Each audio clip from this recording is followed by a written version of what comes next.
You're listening to the CyberWire Network, powered by N2K.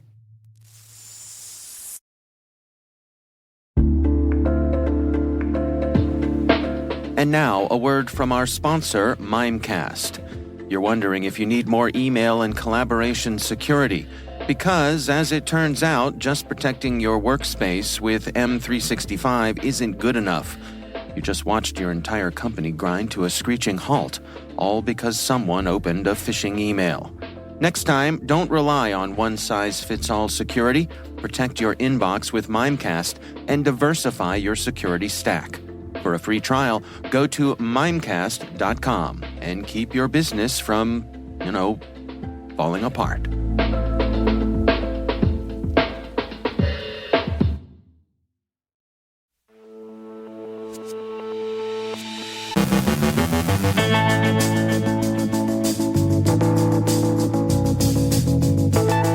Russian ISPs blocked Google News as tension with the Wagner Group mounted. Ukrainian hacktivist auxiliaries break into Russian radio broadcasts. New EU sanctions are directed against Russian IT firms. Transparent tribe resurfaces against Indian military and academic targets. Unauthorized access continues to be the leading cause of data breaches. A Trojanized Super Mario Brothers game spreads malware. Rick Howard speaks with Director of Amazon Security, Jenny Brinkley. Paul Rebasti of Lockheed Martin describes the Code Quest competition, and law enforcement agencies seize the web domain of BreachForums.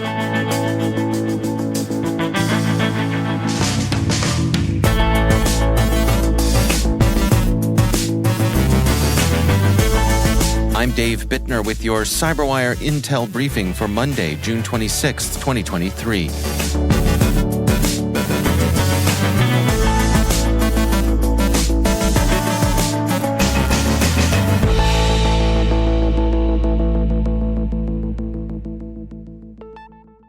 Internet Observatory NetBlocks found that 5 Russian ISPs blocked Google News on Friday as tensions between the Wagner Group and the Ministry of Defense rose during the run-up to the Wagnerites' abortive march on Moscow. Google News has been blocked before, the New York Times observes, most prominently in March of 2022, when Roskomnadzor announced an interdict of the service after Google blocked some online content that spread disinformation in support of Russia's war against Ukraine. The Wagner Group's march on Moscow may have been abandoned yesterday, but internal tensions remain high. Expect information operations to remain prominent in coming days, and see the coverage on the cyberwire.com for daily updates on the hybrid war in Ukraine. Radio Free Europe Radio Liberty reports that Ukrainian operators have increasingly hacked into Russian radio broadcasts to insert pro-Ukrainian messages. When the current wave began in early June, the message was that Russia had declared full mobilization and martial law in response to a large-scale invasion of Russia. Outrageous as they were, the messages gained enough traction to draw an official denial from Kremlin spokesman Dmitry Peskov. Computing reports that the 11th round of European Union sanctions enacted against Russia will hit that country's IT sector particularly hard. The European Council singled out companies holding a license from the FSB authorizing them to work at the Russian security level of state secret, as well as companies holding a weapons and military equipment license from Russia's Ministry of Industrial and Trade. It's not just their work on conventional military systems that puts them on the EU's list. The Council has also assessed that information warfare constitutes a key means by which Russia implements its war of aggression against Ukraine and commits gross violations of international law and the principles of the Charter of the United Nations. Side Copy, a subdivision of the Pakistan-aligned threat actor Transparent Tribe, is targeting the Indian Army and India's education sector. Researchers at Secrite said in their report on the activity, there are 3 infection chains with themes utilized: DRDO's Invitation Performa, which is part of its defense procurement procedure, a honey trap lure, and also the Indian military with selection of officers for foreign assignments theme. The ongoing campaign came to light after a senior DRDO scientist was arrested for leaking sensitive information to Pakistani agents who honey-trapped him.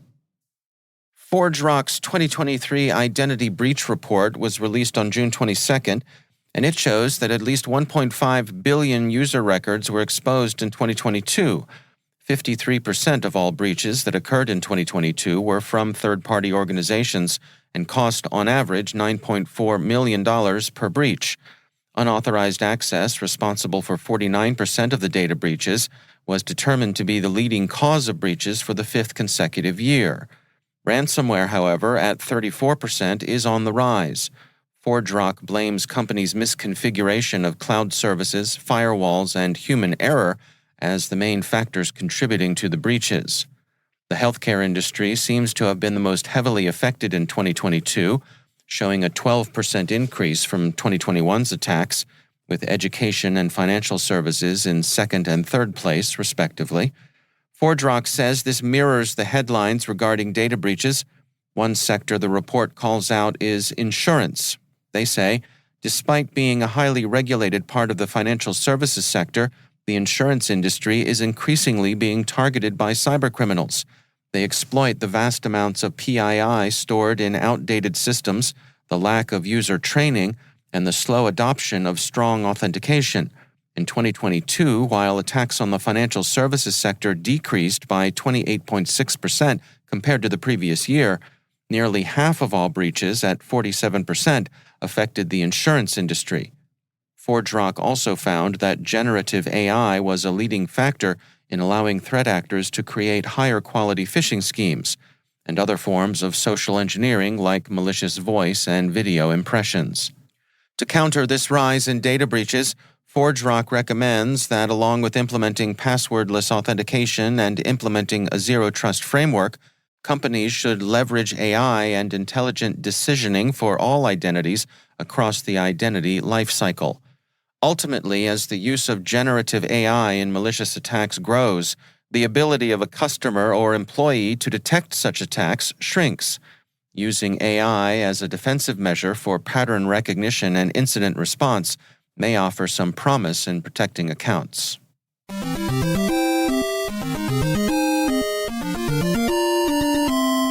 A Trojanized version of the Super Mario game installer is being used to deliver the XMR crypto miner, the SupremeBot mining client, and the Umbral Stealer, according to researchers at Cyber.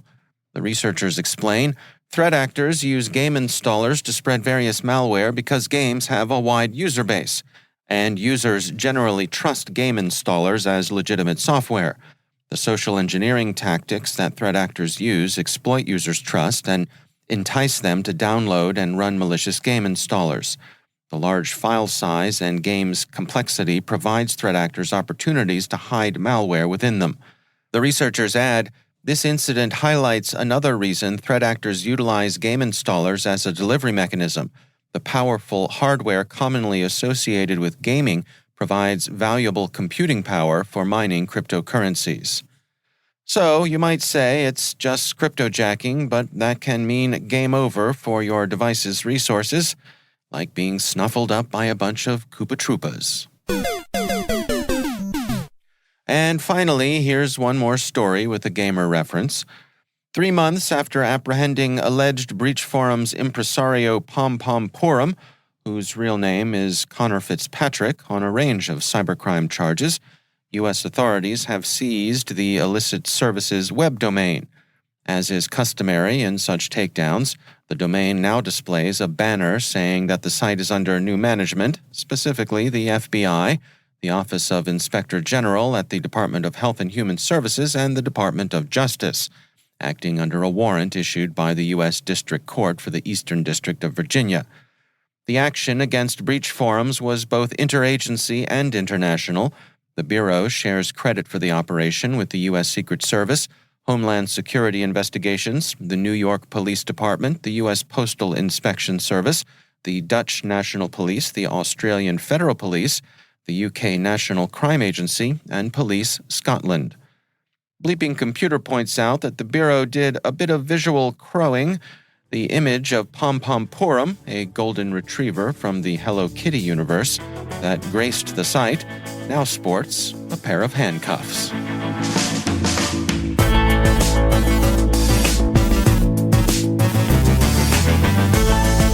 Coming up after the break, Rick Howard speaks with Director of Amazon Security, Jenny Brinkley.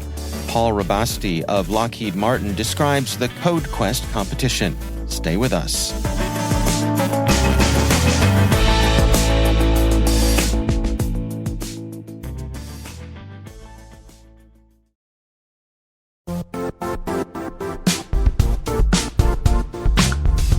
Expel knows security isn't a checkbox.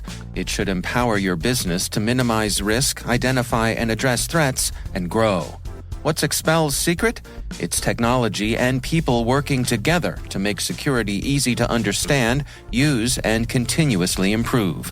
Powered by their security operations platform, Expel offers managed detection and response, vulnerability prioritization, phishing, and threat hunting. It's security that makes sense.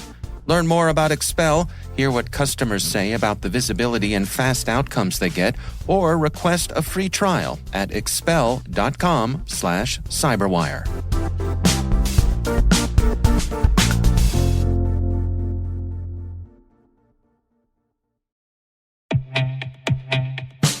Tired of cybersecurity mega conferences? MWise is different. With a focused agenda and targeted problem solving, MWise is where security's best go to get better. From September 18th through the 20th in Washington, D.C., you'll join a special community of security's sharpest minds, hear perspectives you might not get anywhere else, and reach a new level of mastery that'll prepare you for what's next. Register early and save at mwise.mandiant.com/conf23. That's mwise.mandiant.com/CONF23.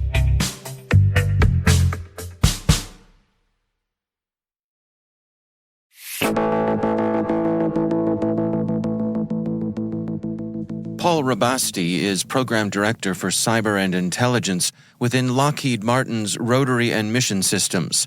He's also executive sponsor within Lockheed Martin of an event called Code Quest, which gathers high school students for competitive coding challenges.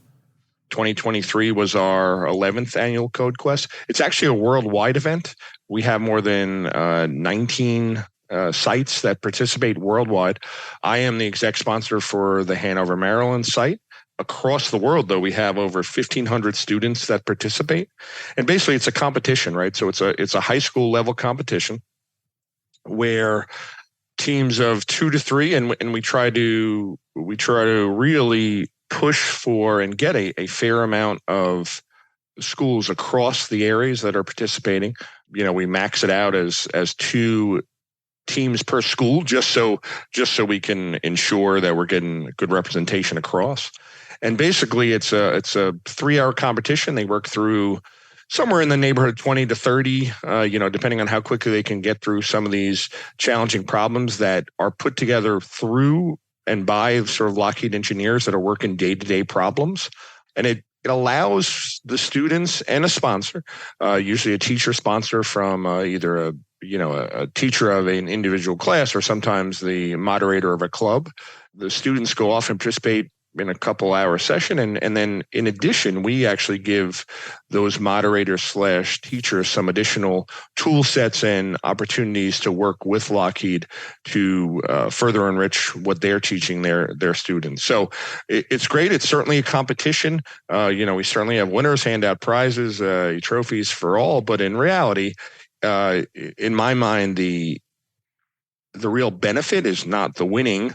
It's the participation by the broad number of teams. It's getting people and students excited about the overall initiative and the overall process, and perhaps piquing some interest, right? For maybe folks who weren't sure about it. We certainly had this past year in 2023, we had a number of, within the Hanover site, had a number of new teams that had never participated before. And that's exciting, right? Because you're exposing it to folks who may not have had that level of understanding of, hey, what would it mean to be in this type of job, 10 years from now? And my understanding is that this is a bit of a family affair for you, that your daughter is participating as well? Yeah, so that was really so sort of the way things worked out. I was pretty proud of this. So my daughter, she's a junior now in Falston High School, which is in Harford County in Maryland. She took AP Computer Science as a freshman. Actually, my son took AP Computer Science this year as a freshman. My son, Finn. To me, those, as I told them, good class to take. Even if it's not something you may go into, it's going to be a foundational course that you really want to understand. And so Addie took that freshman year, and then she has a lot of interest. But this past year, her junior year, she said, you know what? There's really no outlet for our school here in terms of just classwork, but really a club environment to work on this. So she's founded Girls Who Code within the high school, and this is the first year they've done it. The teacher who is the computer science lead for the high school is a personal friend of mine, Jen Kinatella, and Jen is the sponsor for it. Natty and Jen worked together and got the charter taken care of, and they're 12 to 15 strong now. And despite the name, they have both boys and girls who participate in it. Majority girls, but both boys and girls participating in the club.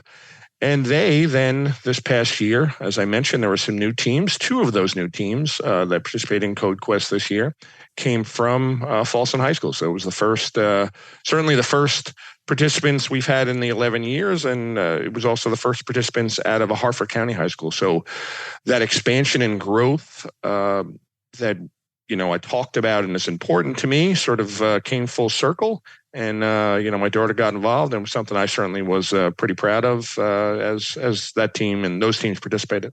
Yeah, that's terrific. So what does Lockheed Martin get out of their participation here? Is there a pipeline for potential employees? Yeah, so in general, I think this is a really, really critical and important focus for Lockheed. There's, of course, a pipeline, and we do many things above just Code Quest. There's another competition called CyberQuest. We do a number of other things that are really focused on that outreach into the community to build those pipelines. So out of the Code Quest and CyberQuest, that's usually where we pull our internships. So we have both high school internships, and then we have college internships as well. And those high school internships come from those events, right? We identify folks who have an interest in those events. And we've had in the past few years, again, just within the Hanover site, one site, 15 to 20 interns every year. And a number of those interns, we've been doing it for a few years. As I said, I think I mentioned I've been doing it for 5 years as the exec sponsor. And a number of those interns have now turned into full-time employees. So we had a great story where one of those, Beth was an internship. Beth Mosing was an intern, had an internship with us. She then became a full-time employee. And this past year, she does such a good job.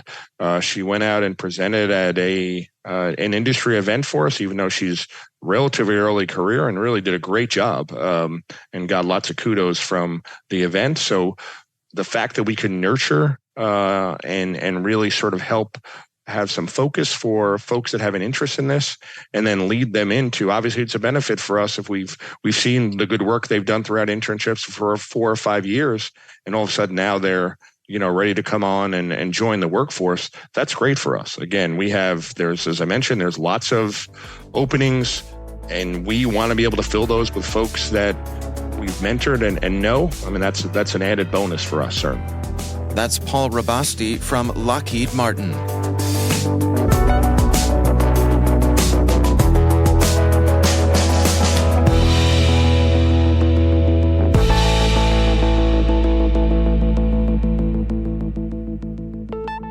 In our continuing series of interviews Rick Howard gathered at the recent AWS Re conference, Rick speaks with Director of Amazon Security, Jenny Brinkley. The CyberWire is an Amazon Web Services media partner, and in June 2023, Jen Iben, the CyberWire senior producer, and I traveled to the magical world of Disneyland in Anaheim, California, to attend their AWS Re conference and talk with senior AWS leaders about the latest developments in securing the Amazon cloud. I got to sit down with Jenny Brinkley, a director at Amazon Security. Before coming to work for Amazon, she was the co-founder at a company called Harvest.ai that used machine learning techniques for behavioral analytics services that Amazon eventually acquired about 7 years ago. I started out by asking Jenny how she decided to create a startup around AI. Yeah, where all my friends looked at me and said, how did you get into a security job? So at the startup, I did everything but code. So coming up with how we would go to market, how we should be building the service, working with customers on what their needs were for data loss prevention at scale, and how to think about user behavioral analytics when this was the hot topic on how it could be applied within their business related to cloud-based companies. So talk to me about that, because I always thought that was going to be the big win for machine learning, that we would be able to take that kind of information, throw it into some machine learning algorithm, and find bad guys.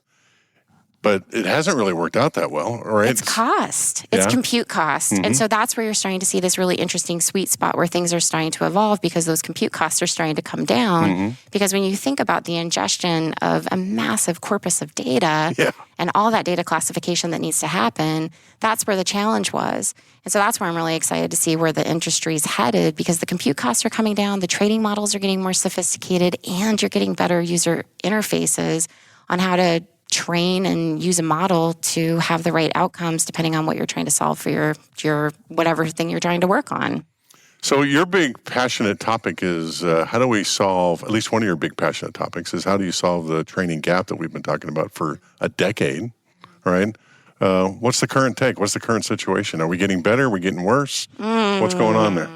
So much opportunity, right? Opportunity. I love your positivism. Have to. I mean, I am all about, I work in an industry where there's two sides to it. There's some people that like to work in the fear, uncertainty, and doubt space. I like to be in the space where anything's possible. And that's how my brain operates. I'm a deep optimist at the end of the day. I couldn't tell. Okay. Really? Yeah, Does it not come across as I speak? So what I love about what I get to do is experiment and try different ways to bring people into security careers, because it completely changed my life. Like in terms of, I've always cared about people. I've always cared about protecting people and helping people, but I never really knew how to apply some of those skills. So if you can find people that are mission-centric, that care, have empathy, want to help, and get them into these types of security careers, it completely evolve the way that your life can change. I mean, these are multi-generational wealth type roles for some people, bring people up above the poverty line. That's where I spend a lot of my time, is the diversification of trying to find people that can get into these types of jobs and get them on these paths for these jobs of the future. Well, that's the problem we've had for over a decade. Not only are we can't find the people that do it, and we can talk about why that is, right? But then when we do find the people, it's not diverse at all, right? We don't find women and we don't find minorities, and I'm hoping you're going to tell me we're on a better path. What are you going to tell me, Mrs. Optimism? I love that. I'll take Mrs. Optimism. It's about small acts. I was asked this morning about, let's talk about diversity and security and what's happening. And I think that a lot of people go out and make these big, grand statements. We're going to invest X amount of dollars to create X amount of programs. It's going to then, turn X amount of security engineers. But we're not really seeing that pipeline develop the way that it probably could be developing. And so it's taking small little moments and taking small steps like sponsorship, developing opportunities for people to be, and why am I blanking on the word when someone is learning from another person? Mentorship. Apprenticeship. Okay. Which is a big thing that we do internally at Amazon, is we actually build apprenticeship programs for individuals that want to get in security careers. But a lot of it is just awareness. People don't know that these jobs are available, or they think that it's too hard. In fact, I had somebody today, an AV person that was helping me mic up for a session, who, after our session, we were talking about education and awareness and job opportunities. I want to learn about pen testing. How do I do it?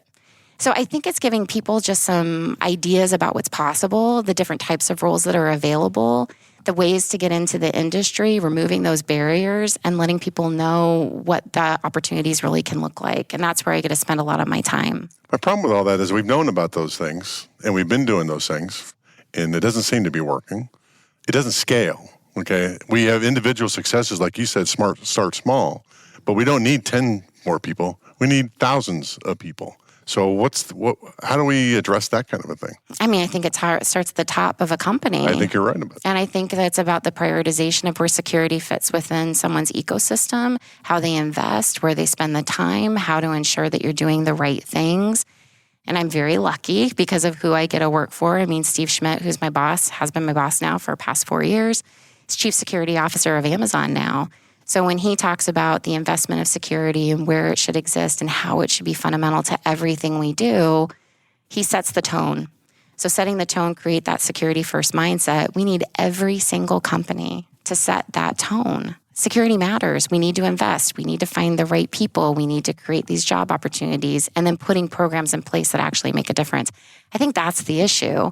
People don't know where to start or where to go.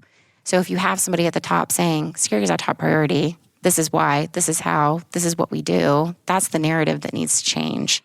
I think one of the issues, though, is that we keep trying to solve the problem that we've known about for over a decade the same way, right? We insist that we need somebody with 17 years of experience and 25 certs. And I've said many times today, and we want to pay them $1.50 an hour. Right? No wonder we have a shortage. I'm wondering if we could raise that up, because in my experience, when we hire cybersecurity people, right, we never think about the team. We really think about the individual. Like, we want you to go get another certification. And it's not really improving the team that much. And if you make that individual a superstar or a unicorn or whatever you want to call them, there's a really good chance that Amazon's going to pick them off and bring them into your organization because they're so good now. I'm wondering if we can think differently about this. Train as the team for skills that you miss. Kind of a Moneyball operation for your cybersecurity team.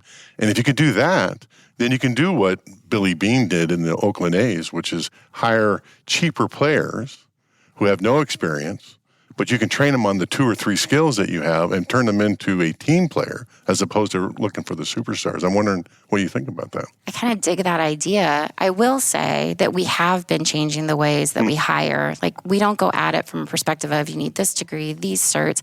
It's actually about curiosity about how things work. That's true, yeah. And how we've been writing our job descriptions and how we go through and we interview people and how we're developing different ways that we attract talent and how we retain talent to stay. But my goal isn't just to hire for Amazon. My goal is to really figure out how can we help every single individual that wants to build on the cloud and have a world-class security team and how to build it right and what kind of programs they can put in place. And so some of the things that we're working through now are how we start externalizing more of those internal programs. That's the CyberWire's Rick Howard speaking with Director of Amazon Security, Jenny Brinkley.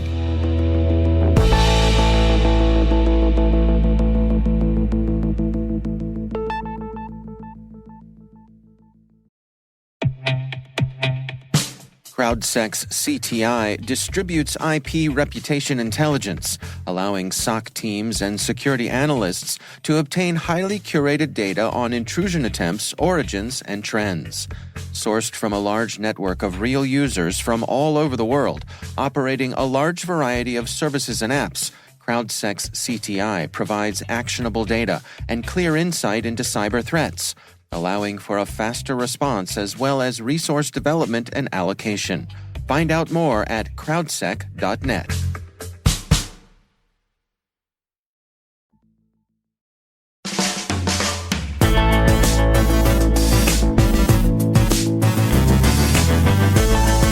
And that's the CyberWire. For links to all of today's stories, check out our daily briefing at thecyberwire.com.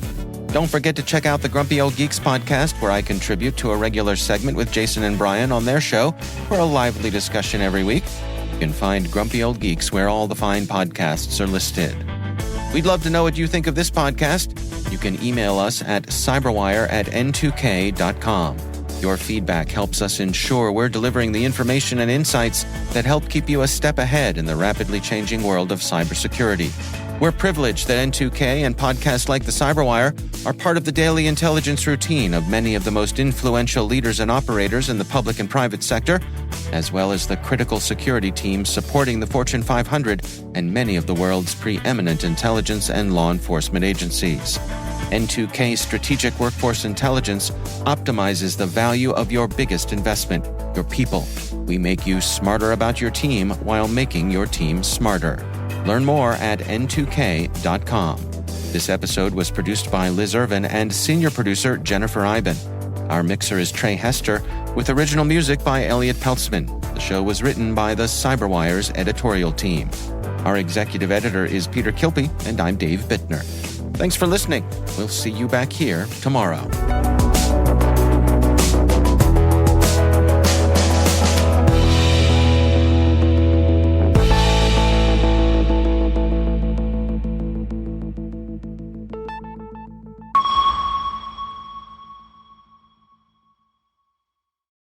Never miss a thing with CyberWire Pro. Stay cyber aware by getting access to all our public podcasts ad-free, as well as our exclusive CyberWire Pro podcasts, briefing, articles, and events by becoming a CyberWire Pro subscriber.